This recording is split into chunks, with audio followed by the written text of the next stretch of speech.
자, 본문의 비유의 말씀은 흔히 포도원 품꾼들을 초점으로 이제 제목이 달려 있습니다. 여러분 성경책에 보시면 소제목이 달려 있죠. 아마 대부분의 성경책에는 그 포도원 품꾼의 비유 내지는 그 품꾼을 초점으로 제목이 달려 있습니다. 자, 그러나 이 이야기의 초점은 품꾼 못지않게 그 포도원 주인, 고용주인, 포도원 주인에게 있다라고 보여집니다. 이 포도원 주인의 마음을 헤아려 보면서 이 본문의 이야기 속으로 들어가 보시기 바랍니다. 자, 이 포도원 주인이요, 이른 아침에 장터에 나갔습니다. 그 일을 구하기 위해서 모여 있는 그 사람들, 그 중에 이 몇 사람을 포도원으로 들여보내죠. 고용을 합니다. 하루에 한 데나리온 약속을 합니다. 한 데나리온은 노동자의 하루 품삯이 되겠습니다. 자, 근데 이제 오전 9시가 됐는데 또 이 주인이 이 장터에 나온 거예요. 사람들이 또 여전히 있습니다. 글쎄요, 품꾼이 더 필요했던 것일까요? 만약 그랬다면 애초에 더 뽑았을 텐데. 자, 포도원 주인은 아직 일이 없이 놀고 서 있는 사람들, 그들을 보고는 또 이제 고용을 하죠. 정오에도 또 오후 3시에도 그리고 심지어 하루 일과가 다 끝날 무렵인 오후 5시에도 가보니까 또 사람들이 아직 일자리가 없어서 놀고 있어요. 자, 그 사람들과의 대화에서 이 포도원 주인의 마음이 담겨 있다라고 여겨집니다. 6절 하반절에 너희는 어찌하여 종일토록 놀고 여기 서 있느냐. 그러자 우리를 품꾼으로 쓰는 이가 없습니다. 이 포도원 주인이 너희도 포도원에 들어가라. 여러분, 포도원 주인의 마음이 읽혀지시나요? 무슨 마음으로 지금 이렇게 하는 것일까요? 자, 포도원 주인은 지금 일손이 필요한 것이 아니었습니다. 다만 아직 일을 얻지 못하는 사람들, 이제 조금 있으면 그들이 먹여 살려야 할 식구들이 있는 집으로 빈손으로 가야 할 사람들, 그들의 사정을 본 것이죠. 자, 그들이 오후 5시까지 자리를 뜨지 못하고 있는 그 모습 생각해 보십시오. 뭐 여느 사람 같으면 뭐 그냥 12시까지 기다렸다가 집에 갈 수도 있고 한데, 오늘은 글렀다 하면서. 근데 5시까지 자리를 뜨지 못하고 기다리고 있습니다. 그만큼 그들의 사정이 녹록지 않음을 보여주는 것이죠. 자, 시간이 지날수록 자신을 써주는 사람이 없는 그들은 기운이 점점 빠집니다. 지나가면서 자신을 보는 사람들의 시선, 그 시선에 괜히 주눅이 듭니다.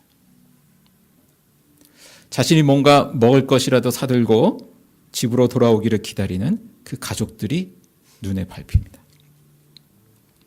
시간이 지날수록 마음이 초조해지죠. 자, 결국 이렇게 빈손으로 돌아가야 하는 것인가? 바로 이러한 사람들을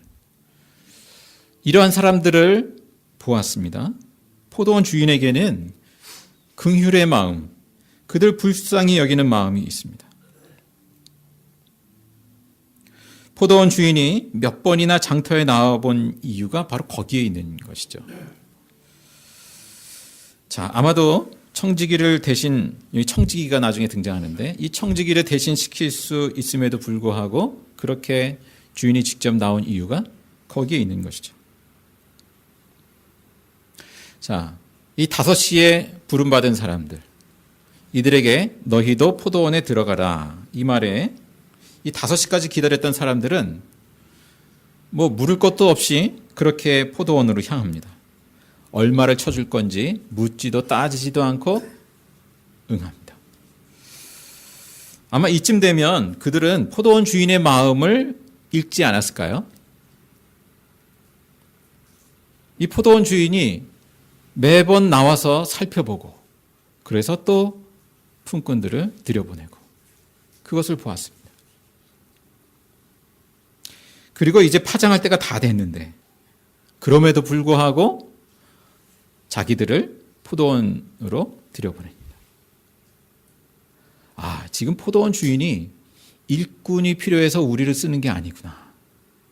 그거를 감지하고 있겠죠. 자, 아침 일찍 고용된 품꾼들은요, 그 성경에 보시면 계약을 하고 들어왔거든요. 하루에 품삯 한 데나리온. 그렇게 약속을 하고 들어왔거든요. 근데 두 번째부터 네 번째에 고용된 그 품꾼들에게는 약속이 주어지나요? 뭐 정당한 품삯, 상당한 이렇게 표현되어 있는데 적절한 품삯을 주겠다라는 것이죠. 그런데 이 마지막 5시에 부름받은 이 사람들은 어떻습니까? 아무 얘기 없어요. 그들은 자신들을 굳이 쓰지 않아도 됨에도 불구하고 포도원에 들여보내려고 하고 있다는 것을 느꼈을 것이고요. 굳이 얼마를 쳐줄 건지 묻지 않아도 될 만큼 그 포도원 주인에 대한 어떤 믿음, 신뢰가 있는 것이죠.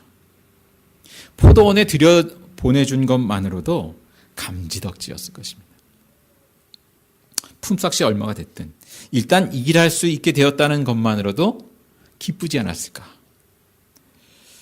자, 이야기를 좀 더 따라가 보겠습니다. 이제 해가 저물었습니다. 일이 끝날 때가 되자 참 이상한 의아스러운 일이 벌어졌습니다. 자, 우선 눈에 띄는 것은요, 지금 포도원 주인이 품삯을 지급하는 순서입니다. 8절에 보시죠. 8절을 보니까 어떤 순서인가요? 나중 온 사람들부터 시작해서 먼저 온 자까지 삭스 주라. 이렇게 명하죠. 먼저 일한 사람부터 삭스 줘서 보낼 수도 있었지만 이 포도원 주인은 의도적으로 나중 일한 사람부터 품삯을 주는 것을 일찍부터 일한 사람들이 보게 했습니다. 9절에 제11시, 그러니까 오후 5시에 들어온 이 품꾼이 가장 먼저 삭스를 받았습니다. 얼마를 받았죠? 한 데나리온을 받았죠? 노동자 하루 품삯 한 데나리온을 받았습니다. 자, 이들의 마음이 어땠을까요? 나는 1시간밖에 일 안 했는데 왜 한 데나리온씩이나 줄까? 의아스럽기도 하고 한편은 기쁘기도 하고 어리둥절했을 것입니다. 자, 먼저 온 사람들에게는 어떤 생각이 들까요? 야, 저 사람이 한 데나리온을 받았다면 나에게는 뭔가 더 얹어주겠구나. 그런데 오후 3시, 12시, 오전 9시에 들어온 사람들도 동일하게 한 데나리온이 주어집니다. 아침 일찍부터 일한 사람들의 입장에서는 뭔가 더 주어지겠거니 생각했는데 그들에게도 한 데나리온이 주어지죠. 이 사람들에게 원망이 생깁니다. 12절 말씀에 나중 온 이 사람들이 1시간밖에 조금밖에 일하지 않은데도 한 데나리온을 주면서 우리는 하루 종일 땡볕에 땀 흘려가며 일했는데 우리도 똑같이 취급당하는 것에 대해서 불평을 하게 되죠. 자, 상대적으로 덜 일하고도 뭐 많이 받으면 좋지만 기쁘지만 일찍부터 일한 입장에서는 화가 나는 일이었습니다. 여러분 어디에 마음이 동하십니까? 예? 그 일찍부터 내가 일했는데 만약에 똑같이 취급되면 그런 마음이 들 수 있겠죠. 그런데 주인의 대답이 뭔가요? 13절에 보니까 다시 한번 읽겠습니다. 13절 내가 네게 잘못한 것이 없노라 내가 나와 한 데나리온의 약속을 하지 아니하느냐. 그 한 데나리온 약속한 거잖아요. 그 한 데나리온 약속한 대로 줬잖아요. 뭐 이 사람들의 입장에서는 좀 다르게 들렸을지 모르지만 틀린 말은 아니었습니다. 자, 14절에 내 것이나 가지고 가라. 나중 온 이 사람에게 너와 같이 주는 것이 내 뜻이라. 내 것을 가지고 내 뜻대로 할 것이 아니냐. 내가 선함으로 네가 악하게 보느냐. 예, 주인의 마음은 이 나중 온 사람들에게도 동일하게 품삯을 쳐주고 싶은 그 마음. 주인이 자기 것을 자기 의미로 주는 것에 대해서 악하다고 할 수는 없는 노릇이죠.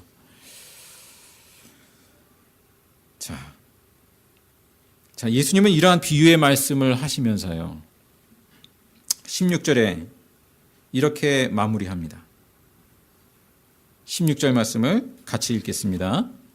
시작.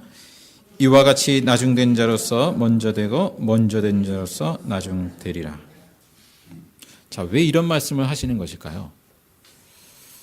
자, 이 말씀은 오늘 20장인데요. 19장 맨 끝절 30절에도 있습니다. 다만 순서가 좀 바뀌어 있습니다. 19장 30절을 보시면 뭐라고 되어 있습니까? 그러나 먼저 된 자로서 나중되고 나중된 자로서 먼저 될 자가 많다. 문장만 앞뒤로 바뀌어 있습니다. 자, 이 말씀은 베드로의 질문에서 비롯되었거든요. 19장 27절에 베드로가 이런 질문을 합니다. 보소서 우리가 모든 것을 버리고 주를 따라 싸운데 그런즉 우리가 무엇을 얻으리까? 자, 베드로는 이렇게 모든 것을 버리고 주님을 따르면 무언가 더 큰 보상이 주어지지 않겠는가라는 기대가 있는 것이죠. 그리고 예수님도 분명한 보상을 약속하셨어요. 28절, 19장 28절, 29절 함께 읽겠습니다. 28절, 29절. 예수께서 이르시되 내가 진실로 너희에게 이르노니 세상이 새롭게 되어 인자가 자기 영광의 보좌에 앉을 때 나를 따르는 너희도 12보좌에 앉아 이스라엘 12지파를 심판하리라. 또 내 이름을 위하여 집이나 형제나 자매나 부모나 자식이나 전토를 벌인 자마다 여러 배를 받고 또 영생을 상속하리라. 예수님이 보상을 약속하시는데 내용이 결국 어떤 소유나 어떤 혈연의 그 어떤 요구보다 예수님을 따르는, 예수님의 뜻을 따르는 이들에게 보상이 주어진다. 그 보상의 핵심은 뭡니까? 영생. 영원한 생명이 주어질 것이다. 자, 이렇게 예수님을 따르는 데 대한 보상이 주어지는데, 그런데요, 오늘 말씀, 이어지는 오늘 말씀은 그 보상에 대한 오해를 바로잡아 줍니다. 내가 이렇게 주님 앞에 충성하면 남보다 더한 보상을 받겠지라는 생각. 예전에 부흥 강사 목사님들이 그런 비유를, 우스갯소리입니다만 그런 비유를 들기도 했죠. 이 땅에서 충성한 사람은 금멸유관을 쓰고 어떤 사람은 개털 모자를 쓰고 어떤 사람은 의리의리한 궁정 같은 집에서 살고 어떤 사람은 그냥 쪽방 같은 데서. 이런 생각. 내가 이만큼 충성했으니까 이만한 보상이 주어지리라. 이러한 오해에 대해서 지금 말씀하시는 것입니다. 그런 상상을 할 것이 아니다. 하나님은 어떤 분이신가요? 아침 일찍 하나님 나라, 이 포도원, 하나님 나라에 참여한 사람뿐만 아니라 저녁 직전에 참여한 사람일지라도 동일하게 그 영생의 선물을 주고자 하시는 분이시죠. 여기서 아침 일찍 하나님 나라에 일찍 부름받은 그 사람이 누군가요? 또 나중에 부름받은 사람은 또 누군가요? 우선 이 제자들의 질문에 예수님이 말씀하시는 거죠. 그런 면에서 볼 때는 먼저 예수님을 따르면서 충성한 제자들, 그리고 나중에 예수님을 따르게 된 제자들. 먼저 예수님을 충성하면서 따르게 된 제자들은 저 사람들을 보면서 그래, 나는 저 사람보다는 더 큰 보상이 주어질 거야. 이런 상상을 할지 모르겠습니다. 그런데 그것에 대해서 그 오해를 바로잡아주는 말씀이죠. 또 어떤 경우가 있을까요? 그때 당시에 그 바리새인과 서기관들. 나는 하나님 앞에 먼저 부름받은, 선택된, 그리고 충성하는 그러한 사람이라는 자부심을 가지고 있죠. 그리고 반면에 나중에 예수님에 의해서 초대된 그 세리와 죄인들, 그 사람들을 향해서 나와 저 사람들은 격이 달라. 하나님께서 내게 주시는 보상과 저들은 완전히 다른, 비교할 수도 없는 그러한 사람으로 취급했거든요. 그런데 예수님은 그렇지 않다라는 거예요. 자, 또 어떤 경우가 있겠습니까? 먼저 믿은 유대인들과 나중에 믿게 된 이방인들. 또 우리로 말하면 먼저 모태신앙으로 내지는 어릴 적부터 예수 믿게 되고 정말 여러 가지로 하나님 앞에 일하고 헌신하고, 그런데 죽기 직전에 예수 믿고 포도원에 들어온 하나님 나라에 참여한 사람, 그 사람들을 보면서 그런 마음을 품을 수 있겠지요. 나는 저 사람보다는 뭔가 보상이 크겠거니. 근데 이 주인, 포도원 주인의 그 주는 그 상급을 보니까 이게 그 내 예상과는 빗나가더라는 것이죠. 그 누가복음 15장에 그 탕자의 비유가 나오지 않습니까? 가산을 탕진하고 돌아온 그 둘째 아들. 근데 아버지가 극진히 그를 받아들이죠. 그것을 보고 첫째 형이 맏아들이 뿔이 났습니다. 어떻게 아버지가 저럴 수 있나? 저 가산을 탕진하고 돌아온 이 동생, 이 후레 자식을 어떻게 저렇게 극진히 맞이할 수가 있나? 뿔이 나죠. 바리새인들에 대한 비유였습니다. 저 사람들에게 나와 똑같은 취급을 하다니. 아니, 어찌 보면 저 사람들을 더 챙겨주는 것 같은 그러한 모습에 분기탱천합니다.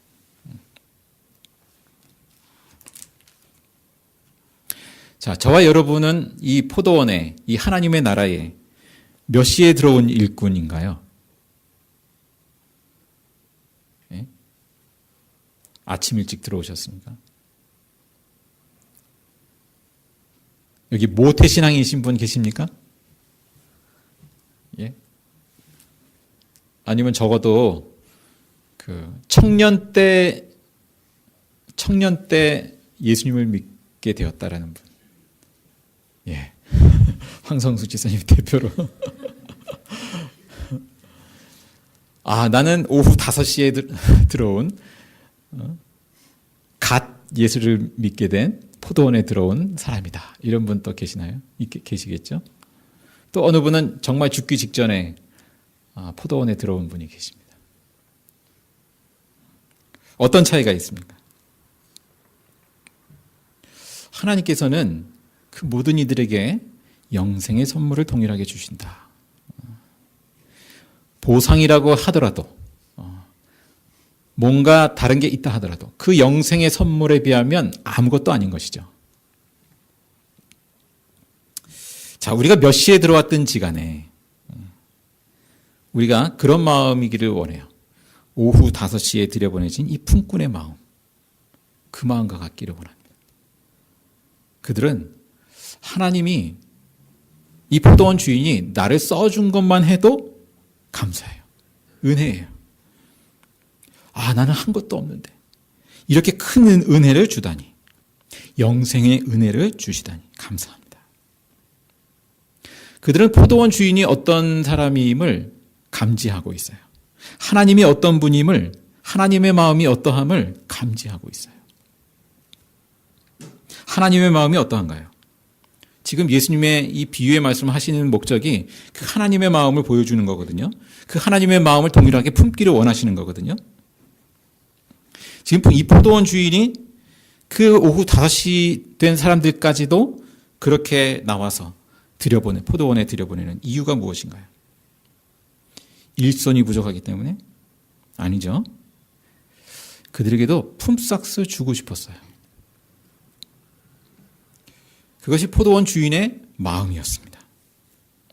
불쌍히 여기며 동일한 품삯을, 영원한 생명을 주시려는 그 하나님의 마음. 자, 그것이 하나님 나라의 방식이라는 것이죠. 이 포도원 주인은 나중 온 사람부터 품삯을 주는 것을 아침 일찍부터 일한 사람이 보게 했습니다. 뭘 보게 한 것일까요? 하나님의 마음, 그 포도원 주인의 마음이 어떠함을 보게 하는 것이죠. 그런데 역시나 이 일찍부터 일하러 온 사람들은 이 동일한 품삯을 나누어 주는 이 포도원 주인의 마음, 이 비유를 말씀하시는 그 예수님의 마음을 공감할 수 없었습니다. 이 나중에 참여한 자에게도 영생을 주시는 그 하나님 나라의 그 방식, 이해하지 못했습니다. 자, 이들은 이 하나님 나라에 참여해서 일찍부터 그렇게 헌신했다면 그 자체가 복이고 은혜인 것을 그들은 보상의 논리로 계산하고 있습니다. 자, 오늘 비유의 말씀은 이 하나님 나라에 참여하는 것이 또 우리의 삶에 있어서도 하나님 나라에 참여한다라는 것이 무엇인지를 생각해 보게 합니다. 예를 들어보죠. 기업가가 있습니다. 회사를 운영하면서 직원을 고용합니다. 그 직원을 고용하는 목적이 무엇일까요?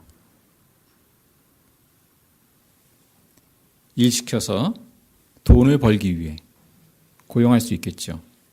그러나 하나님 나라의 그 마인드를 가지고 있는 기업가라면 뭐 회사는 당연히 돈을 벌어야죠. 그러나 그 돈을 버는 목적이 어디에 있겠습니까? 월급 주려고, 품삯을 주려고 고용하는 것이죠. 돈을 벌고자 하지만 그 돈을 벌고자 하는 목적이 품삯을 주기 위해서, 생업을 제공하기 위해서. 여러분, 만약 회사를 운영하는 기업가라고 가정한다면 매년 수익이 한 10억 정도 순수익이 발생한다면, 10억 정도 가지고는 성이 안 차시는 표정인 것 같은데 그리고 100억으로 올릴까요? 100억 정도를 번다면 어떻게 하시겠습니까? 예?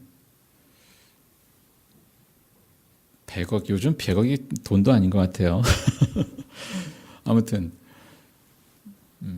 그것을 내가 나를 위해, 내 가족을 위해서 평생 쓸 수도 있겠고요. 아니면 그걸 가지고 일자리를 만들어서 여러 사람들에게 품삯을 줄 수도 있겠죠.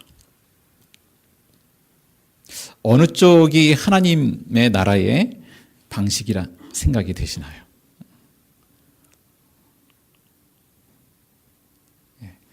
너무 쉬운 문제라서. 자, 뭐 어떤 분은 이런 이야기를 하기도 합니다. 뭐 세금 내고 직원들 월급 주고 나니까 아무것도 남는 게, 물론 이제 먹고 살 것 외에 뭔가 딱히 남는 게 없다. 물론 더 수익이 되면 좋겠습니다만, 어쨌든 그분은 그만큼 직원들, 그 가족들을 먹여 살린 거 아닙니까? 하나님이 보실 때는 그게 중요한 거죠. 너는 그만큼 그 직원들을, 그 직원의 가족들을 먹여 살렸다. 그걸 보시지 않겠어요?